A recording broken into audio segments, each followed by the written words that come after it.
Hey everyone, Once Bitten here. So I wanted to do a studio update to just kind of put out there some things that I'm doing and some very minor changes on the channel. And while I'm doing it, I want to provide a response to a video posted by LordTremendous just a couple days ago. So I'm going to give a happy update, talk about gaming plans for the future, and then give my response. So I have been doing a little bit of painting, and you know, it's nice having armies that are done enough that you can play almost any build you want. So when you do paint, you can just take your time. This is one that I wanted to try a new technique, the checkering pattern on the back. That I didn't. I mean, in hindsight, it's not that big of a deal, but it always intimidated me, and so it was nice just to have time to take as long as I want in the sky. It's taken me months and months and months, but just because I haven't been painting that much. But I finally got him finished up except for the basing, and am actually really happy with how he turned out. This guy too, the painting technique on the back I like. On the front, I don't mind. I like the technique that I used, but I think overall, I think the color scheme doesn't work for me as much as I thought it would. But nevertheless, I was happy enough with the checkered pattern. I think the lances, I got this idea from the Sustainable Center when I saw some of the pictures of his army, where the lances, instead of just being wood, are actually painted, and I think I like that a lot better. And then I finished this guy. You probably can't even tell. It's just a Lord level character I wanted to be able to use, and I've used him before, but I actually did change some things. I did some squiggly lines in black and in silver, and it's kind of funny because the silver looks like I dropped them and chipped them. It didn't turn out nearly as good as I thought it would. Anyway, so those are the few things I've been working on for my Bretonian army. And so I finally finished base painting my my War Sphinx. He's certainly not finished. I haven't even done washes or any highlights or anything like this. This is just the base painting for this guy. But I have been wanting to make some progress on my Undead Legions, what used to be my Tomb Kings project, now my Undead Legions project. And yeah, so yeah, I spent some time on today getting them base painted at least, and as soon as I decide to finish them, it's not going to take long to finish that up. And these will be the two models that I currently have for my Undead Legions. The one on the left is a Hierotitan, custom built, painted, and shipped to me from Rothland Studios out in, I think, Poland. Just really nice. I decided to go ahead and try to use that color scheme for the most part. So yeah, that's all I have so far, but I have at least a tentative list that I plan on using for my first Undead Legions, and then I will just start. I'm going to start it by building the things that I want to play with, like these big monsters, and then I'll probably just expand it over time with things that seem to me are more competitive with my playstyle. So as far as a gaming update, you're probably not going to see as many battle reports from me in the next few weeks. I am playing some games, and I am actually I'm making the reports from them, but I'm not posting them. At GrailQuest, out of my 6 opponents, 4 or 5 of them said that they had watched all of my preparatory games. And I realized how nice that would be to be able to see my opponent's prep games. I would know their list, I'd know their strategy, I'd know any sneaky tricks, and I feel like I'm giving just a real unfair advantage to other people, and it's my own fault. So yeah, probably when the Masters when the Mid-Atlantic Regional Masters tournament is over, I'll probably just go ahead and post all of my prep games and all my tournament games, and just do that. So what that means is, until then, I might be doing some different kind of videos just to keep some kind of content going up on the site. So I want to talk about end times just a little bit. LordTremendous posted I think he called it his rant number 2 video. It was a little bit about end times, and there are things that I strongly agreed with him about, things that I disagreed with him about, and I thought it might be worth at least making a comment. Actually, I shouldn't say it like that. I actually really wanted to make a comment about it. So, end times. Overall, I'm excited. I'm a little bit nervous, but overall, I'm excited. I like the idea of more options for armies. I've been planning on starting a Tomb Kings army for probably a year now, and because of just disinterest in the hobby a little bit, and sometimes a frustration that the Tomb Kings is one of those books that to make it competitive, you might need to make only one or two kinds of builds, and after that, nothing would really be competitive. And so, you know, that was a little bit frustrating. So I now that I can combine Tomb Kings and vampire counts together, then that changes things up. I can still build things I want. I can not have to take things that otherwise I would have to, and so anyway, it's got me excited. I see the opportunity for collecting just a huge army, of just starting out with a list, and then that I have 2 army books that I can justify pulling from to expand my army for different things. If you've ever seen, and probably none of you have, but if you've ever seen my entire Bretonnian army, it's actually pretty big. I mean, there's probably 100 men-at-arms, maybe 50 or 60 archers, and then all the knights, and I mean, just it's pretty big. 10 Pegasus Knights or whatever, and I just pull from it. I can make almost any kind of list I want. So to be able to combine 2 books actually for me is kind of exciting. Same thing with Beastmen. I like playing my Beastmen, but they are deficient in some areas, and so I can shore that up by pulling from other books. My concern is, my nervousness revolves around the potential that exists for really abusive builds. So, normally, let's say with Warriors of Chaos has consistently been one of the most loved armies by Games Workshop, and I think they need it for the fluff. I mean, this is what you should be worried about, these Chaos armies taking over the world. I mean, you've seen, like Dark Elves recently have been very strong, but prior to that, in 6th edition, they really weren't. But Warriors of Chaos is always really, really strong. But at least they're expensive, and they have no shooting, and blah, blah, blah. But now that all goes away, because now you can take cheap Beastmen models. If you just want some hordes out there, you can take skull cannons, and flamers, or whatever you want to take. So my concern is now it provides an opportunity for arguably the strongest army books to shore up what little weaknesses they have and be even more overpowered relative to other army books. So that does scare me a little bit. Yeah, I'll leave it at that for now. So apparently what prompted LordTremendous to post his rant is that a lot of people are freaking out about end times. Now, I don't spend nearly as much time as he does on forums. I can tell you that I was introduced to LordTremendous's battle reports. I stumbled across them. I noticed just his enthusiasm for the game probably even excelled Malorian's. I mean, just crazy. He's just really, really excited when he plays games. Seems to really get in the spirit of it. And I've said before, I just don't watch a lot of battle reports just because my time is limited.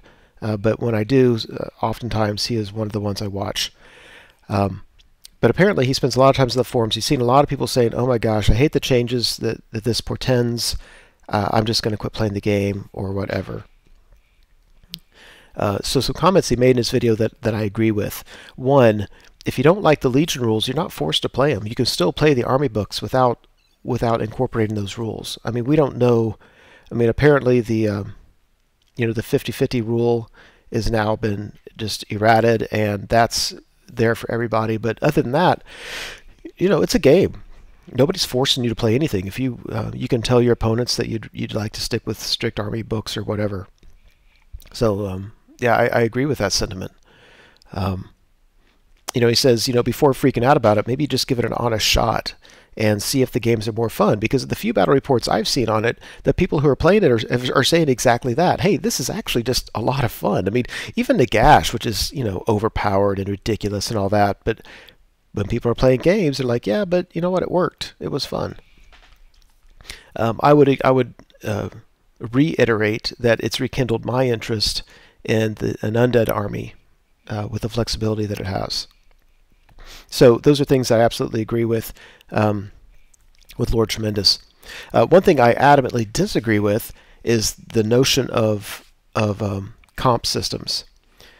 So basically, Warhammer is a game where the army books are historically and notoriously unbalanced. meaning that if you show up with a Warriors of Chaos book and I show up with most other books, you're going to have an advantage right out of the gate. And it changes book to book, it changes edition to edition.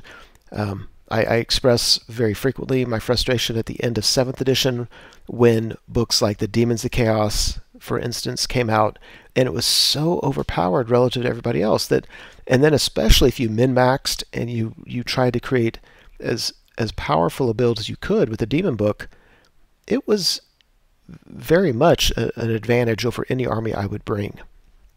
So I can deal with that in friendly games, but when I go to tournaments, I would like to think that all of us are showing up with relatively equal army books, that we're all starting on the same page. Well, so Lord Tremendous makes an analogy that if you like comp, then you should go play checkers, presumably as opposed to playing chess. That, and I'm reading into this, but I think when he says you go play checkers, he means you don't want a game that requires thinking. You want just a push across the board and win kind of game. And I find that comment so amazingly hypocritical and so blatantly false. Matter of fact, it's just the opposite. If you're using books that are currently overpowered, then how can you say this is like a chess game where it's white and black, they all have the same rules, the only advantage is if you go first, and that's a very slight advantage. I mean, how can you even compare that? When people want comp, they're trying to make it more like chess. Not necessarily as opposed to checkers, but they're trying to make it more balanced so that strategy plays more of a part. He talks about his friend's Beastman army that's just, his friend hasn't played in years. I kind of got the impression his friend hasn't played Warhammer in years because he has a Beastman army, and he, quote, they screwed the pooch on that book. I mean, admittedly, they make army books that aren't as good. And so then he goes off on this rant within his rant about how, if you lose all the time, maybe it's you, maybe it's not your army book. Well, I agree with the notion that if you lose all the time, you need to do some self-evaluation, but really? I mean, you admit that the Beastman army book is much inferior to the Warriors of Chaos army book, but the Beastman players should turn around and look at themselves. It just really bugged me. And then he says he has a Tomb King's army that doesn't really play anymore because it's just not that powered. So what you have then is everybody who wants to go to a tournament and have a fighting chance needs to bring one of the few armies that are overpowered. I mean, that's the message, right? Comp is bad. You need to play Warhammer as it is in the book, and anybody who wants to change that is dumb. And his words, not mine. And wanting an unfair advantage. It blows my mind. There's so many logical fallacies wrapped up in that.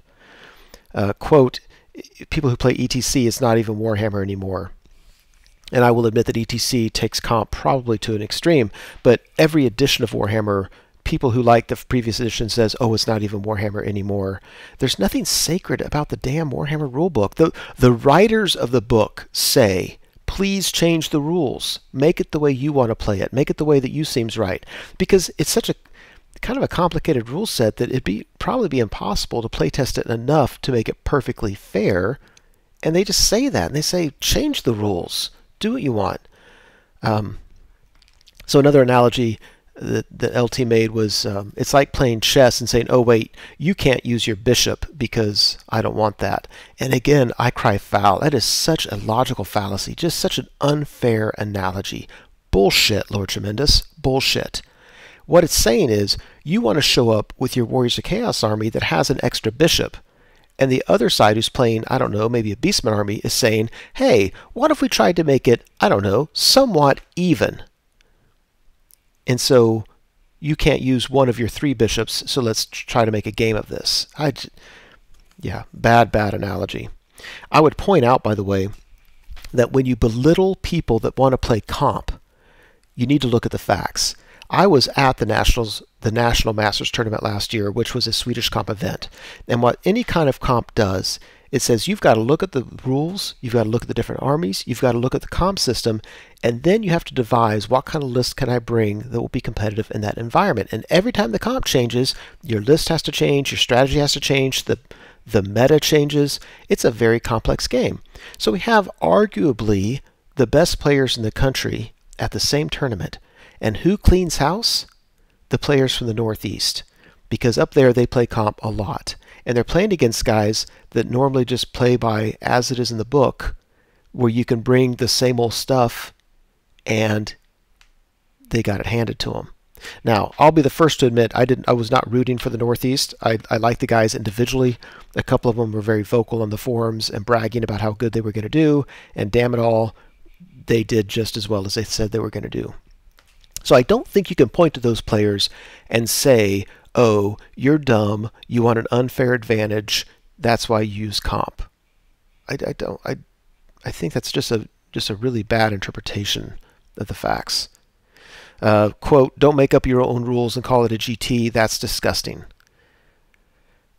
Again, first of all, there's nothing disgusting about it. Secondly, there's nothing sacred about the damn rules. In the Warhammer book, they lay out a set of rules, they tell you to change them as necessary, and tournament organizers, of which you are not one, try to make a tournament that attracts as many people as possible. And so they say, look, it's inherently biased. The army books are never completely fair, so we're going to try different things to make it as fair as possible.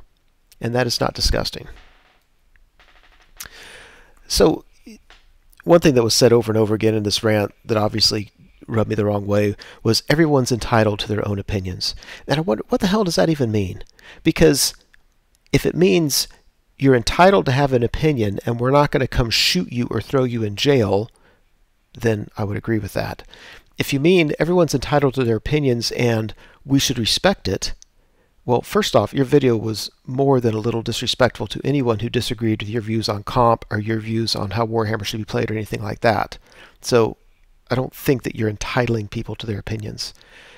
And secondly, I'm not sure I disagree with even what I just said, in the sense that if someone has an opinion that's blatantly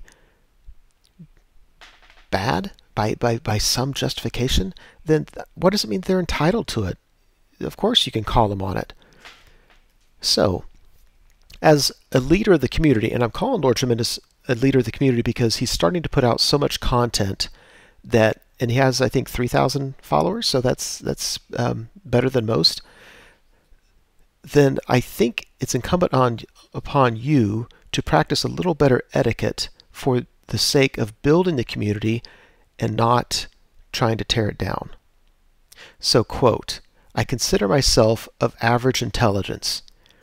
But then he goes on to call people morons, idiots, fools, pathetic. Quote, let me spell it out for you. Don't worry, I won't use a crayon. It is such a belittling tone. I spend a lot of time with internationally renowned, really smart people, and I have never heard any of them talk about others the way you did. As in fact, the only time I ever hear language like this is when I'm in a game store and there's a guy, and I'm not saying that Lord Tremendous is this guy, but I've seen it before, where there's this guy who's quite frankly kind of an idiot, talking about how everybody else is an idiot, and you just look at him like, what the hell? Lord Tremendous, you do a great job with your battle reports. Your enthusiasm is contagious. You're obviously very passionate about the hobby and putting out videos. For the sake of the community, please don't become a shock jock and say things just to get a response, just to prove that because you have a following that you can say things, anything you want. Now you can say anything you want, but I'm calling you on it, and I'm asking you not to. I in reading the comments of your video at the time that I watched it, and seeing the responses you made to Casual 1414, who, by the way, is a great battle reporter. I highly recommend his channel to people, as well as Nicholas, I guess, Bulliart. Just looking at your responses to these people, those were not fair and reasoned responses. They were really kind of off-putting. So as a leader of the community, as I'm a leader of the community, I'm asking you as a leader of the community to think about how you interact with the community and what the ramifications of that might be. And I would encourage all of us to try to build the community in a positive spirit instead of being negative and belittling about it. So I've never posted a studio update like this before. Yeah, we'll see how it goes. But nevertheless, those are my thoughts.